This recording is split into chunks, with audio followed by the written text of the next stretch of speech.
सदर मजलिस बैरिस्टर असदुद्दीन ओवैसी ने हल्का में राजेंद्र नगर में सुलेमान नगर डिवीजन में इंतखाबी मुहिम चलाई। इस मौके पर राजेंद्र नगर मजलिस के उम्मीदवार स्वामी यादव मौजूद थे। असदुद्दीन ओवैसी ने आवाम से अपील की है कि वो मजलिस के हक में पतंग के निशान का वोट देकर मजलिस को कामयाब करे। इस मौके पर मुकामी कॉरपोरेटर्स, मजलिस के सरगर्म कारकुन, मजलिस के सुदूर मुतमद्दीन और मुकामी आवाम कसी तादाद में मौजूद थी।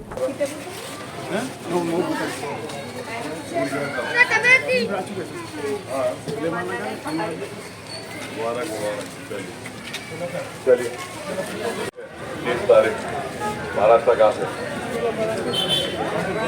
अच्छा, हिंगोली के, अकोला के। कौन है?